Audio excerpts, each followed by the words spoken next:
Deputy Chairman, dear Oleksandr, dear members of the Verkhovna Rada, in the midst of this bitterly cold winter, I thank you for your warm welcome. It is a great honor to be here with you today in this hallowed institution, the beating heart of Ukraine's vibrant democracy. The people of Ukraine have been fighting for that democracy, fiercely and firmly. And you, as their representatives, have ensured that their democracy continues to function, even amidst the daily bombardment this country has endured through 4 long years. I will forever remember visiting Kyiv in March 2024. There I saw the brutality of war. Buildings completely destroyed, wounded soldiers in hospitals. And I stood at the monument to the young victims of Russian aggression and gave pause to honor the memory of so many children. Futures dashed, lives stolen before they could even begin. It moved me deeply then, and it continues to move me now. But alongside that somber reminder of loss, I also saw the incredible resilience of your people, of lives being lived and futures being built. Children going to school in metro stations, eager to learn, and teachers eager to teach, despite the disruption and destruction all around them. I see that same spirit every time I visit Ukraine. The unflinching bravery of the people of this country and the determined hope that drives you forward. So it is with the deepest respect that I stand before you today to affirm once again that NATO stands with Ukraine. This was true before Russia's full-scale invasion. This was true on the 24th of February 2022, and it has been true every single day since. Putin has long thought he could wait us out, that Ukraine was weak, that your supporters would grow weary, that our will would falter. He was gravely mistaken.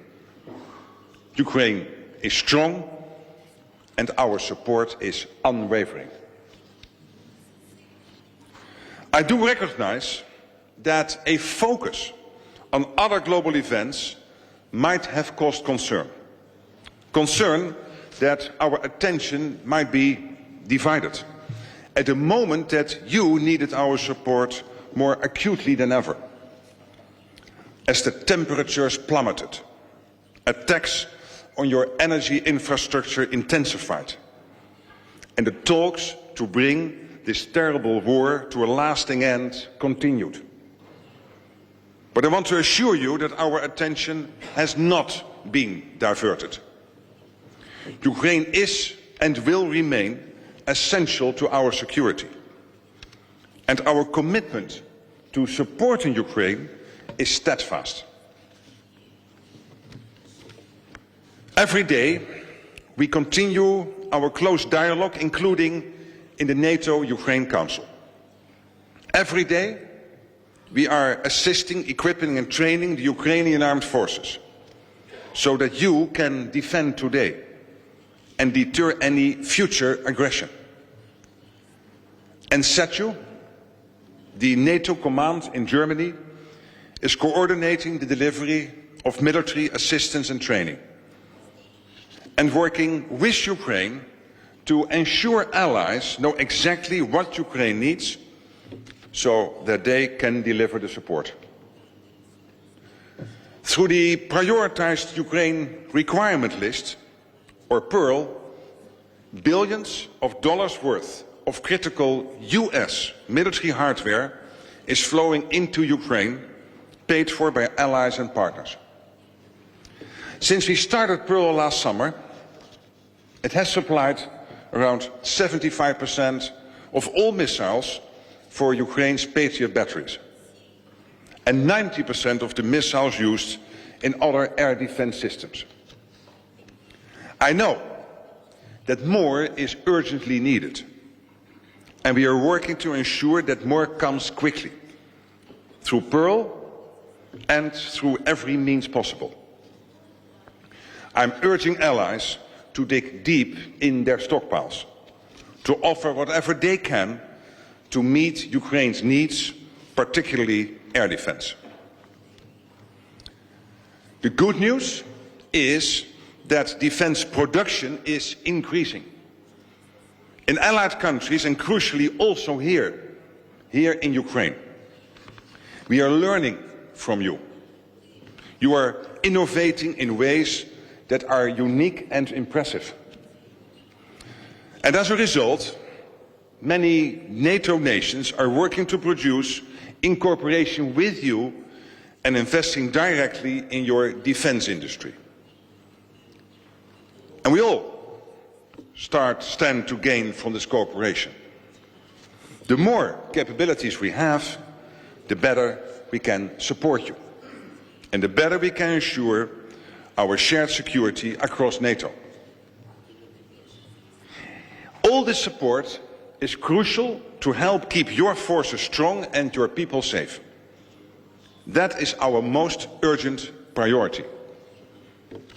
But it is not just about today and sustaining your ability to bring this war to an end.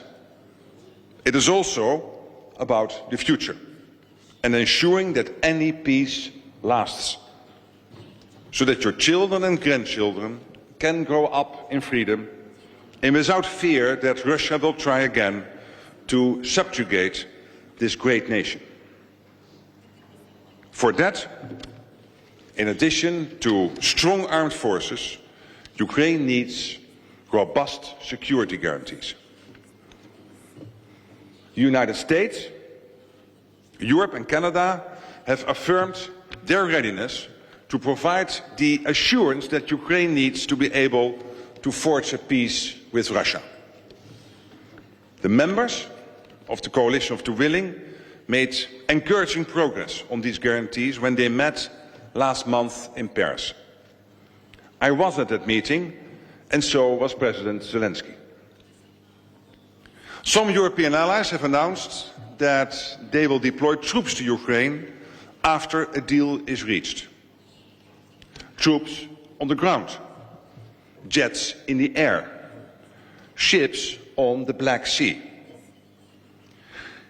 The United States will be the backstop. Others have vowed to support in other ways.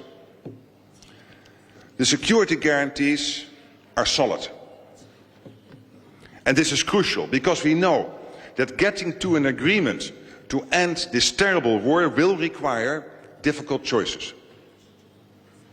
Ukraine needs to know with absolute certainty that whatever sacrifices you have made, the lives you have lost, the devastation you have endured, will not be at risk of repetition. You need to know that this peace will be lasting, not because papers have been signed, but because there is hard power to back it up. You rightly do not want another Budapest memorandum or a Minsk agreement.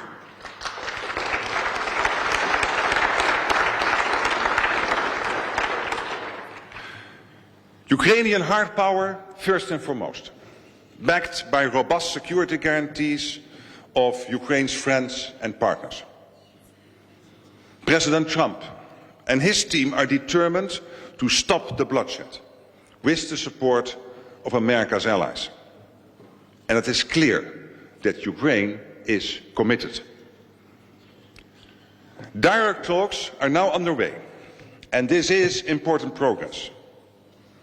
But Russia attacks like those last night, do not signal seriousness about peace. We know Russia is paying a heavy price for this war, with over 1 million casualties to date and rising.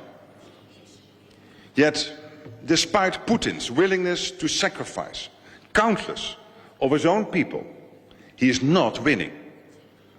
Any gains on the battlefield are grindingly slow. And while China, North Korea, Iran and Belarus continue to support Russia's war machine, Putin's economy is suffering the impact of isolation. And increasing pressure on Russia's shadow fleet is beginning to bite. We will keep up the pressure on Russia, and we will continue our support for Ukraine. So, members of the Rada, as the very capable team appointed by President Zelenskyy continues their work to negotiate a lasting end to this war, know that NATO continues to stand with Ukraine and will continue to do so in the years ahead. Your security is our security. Your peace is our peace. And it must be just and lasting, with Ukraine standing strong and free, and with Russia knowing that this reality will remain. It's what all NATO allies want, and it is what Ukraine deserves. I have the deepest respect and admiration for the people of Ukraine, for your leadership, for the members of this House, and for your men and women, civilian and military, who make this country so extraordinary.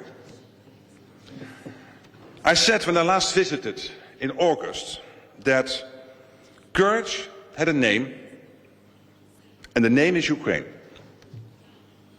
It is as true now as ever. And as we talk of courage, we remember the fallen, the wounded, and the brave. We honor their service and their sacrifice, not only in word, but in deed.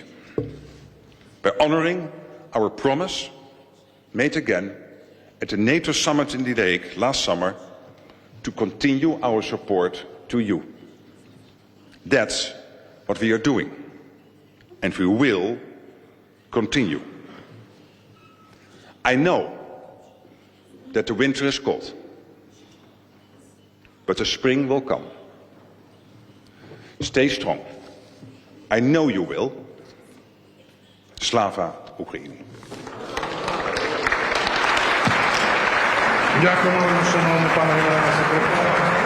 Thank you, Your Excellency, Secretary General. Thank you for your participation in this session, and thank you for your great support to Ukraine. Thank you, Mr. Rutte.